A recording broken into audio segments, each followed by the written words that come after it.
What if I use a cranked amp and a slide?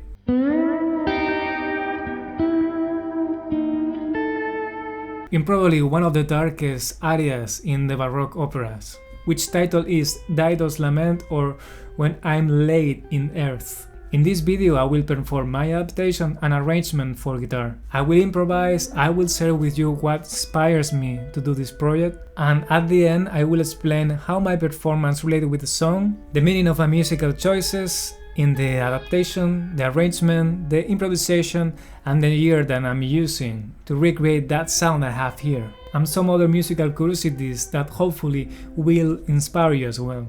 So if you want, you can get the arrangement in PDF from my website. It includes the sheet music and tabs, but what is written is the chromatic descending line and also the whole aria. The very first part, which is light, is improvised, fully improvised, and obviously the thing that is coming after the first time that I play the aria is also the improvisation. So that is not included. And also I had to say that I released a bunch of PDF lessons on my website, which they are tune based. So what you can find there is just the basics to just play music and improvise around tunes.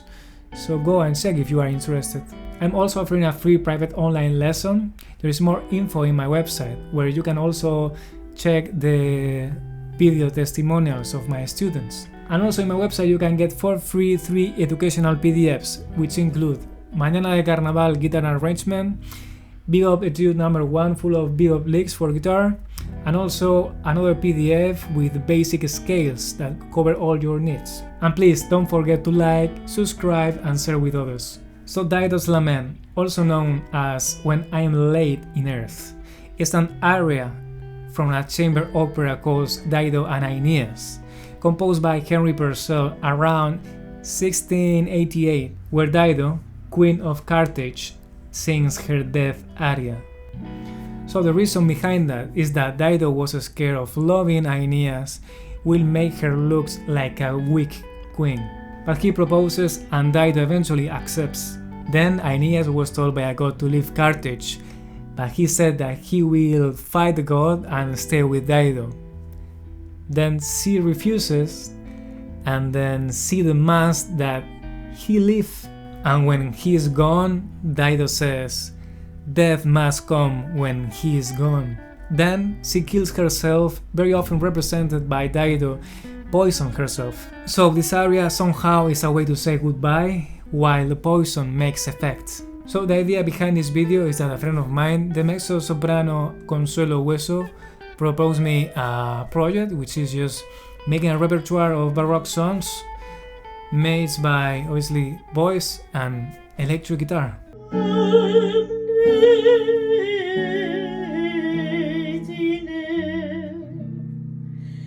And I thought that this could be a really interesting project to work, since I also study classical guitar in the conservatory, and I also like this kind of connection, fusion between classical guitar, jazz guitar, electric guitar, improvisation, this kind of stuff.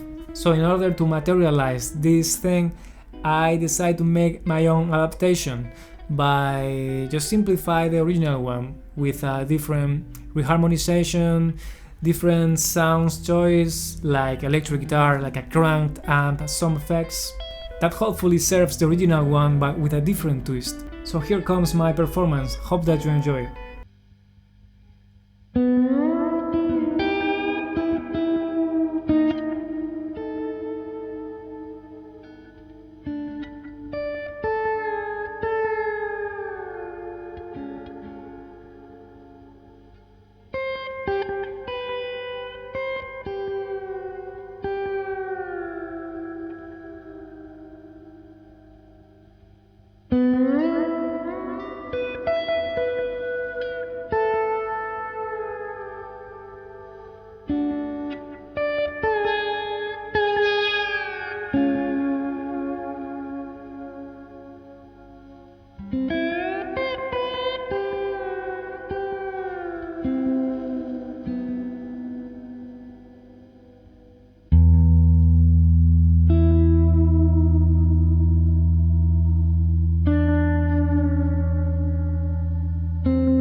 So the very first part was just an improvisation with the slide kind of free, trying to embrace the effect of the chromatic descendant line that kind of represent the poison making effect. But since this part is before that melody shows up, it's like some kind of anticipation of what is happening. It's kind of a nice way to set the context in terms of sound, in terms of the mood, some kind of just like a preparation for what is coming next. I had to say that this descendant chromatic line is something really cool that matches really well what is happening, which is, basically her dying. So I decided to go with the slide because you can go even more chromatic, right? Because you can go and do these real glissandos on the guitar. And to accentuate this even more, I decided to use a long reverb, kind of like ambient thing, and combined with a delay. So the cool thing about that is when you are going down, since the delay is keeping repeating the thing that you play just a second before, it creates some kind of more fluent effect of chromatism going down, which I think it embraces even more this effect of going down, going to lay on earth. One interesting thing that happened with this descendant chromatic line is that it keeps repeating all the time in the aria. Since we are starting from an E and then we are going to a note B, in that case, because my adaptation is in E minor, it's like a cycle that is going back. I mean, if E is the root, we are going chromatically down till the dominant and then keep repeating again slowly. It's like the death saying, "Watch out, I'm coming for you." So lyric wise, in the first part she's saying, "When I'm laid in earth, may my wrongs create no trouble in my breast," which is basically saying that she had enough of suffering. And in the second part she keep repeating the same thing, which is, "Remember me, but forget my fate," which is the last thing that she is saying before she passed. So my take on that was that the two sections are obviously related.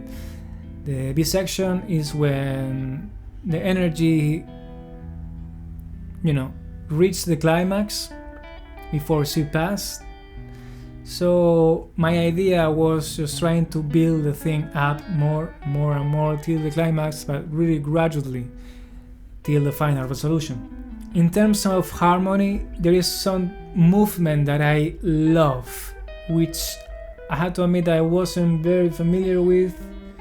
Maybe something more close or representative of the Baroque era.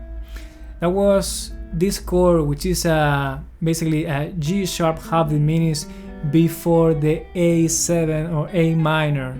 That's the pen, because in this case this line is very thin. If we are considering the E minor, the key center, the A chord is the fourth chord. This chord could be seen as, the diatonic chord from E minor, which is going to be then the A minor 7 or A minor.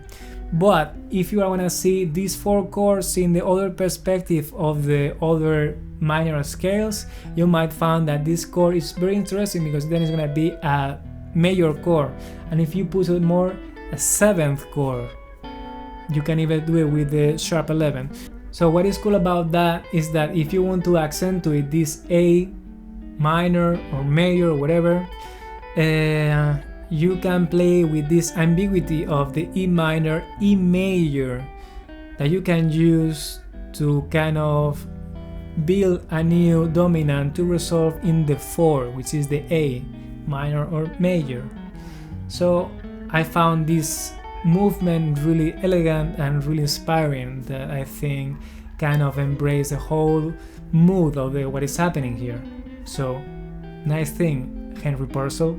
Another thing to mention here about the improvisation that I did is that I think this type of contexts are asking really clearly about the improvisation that is from the melody, play from the melody, to serve the melody, to embrace the melody, and maybe develop, hopefully, the melody to take it somewhere else, but really the foundation is just the melody. I really love this approach, and it's something that we are doing constantly with my students, because I really believe that this approach establishes the foundation of improvisation.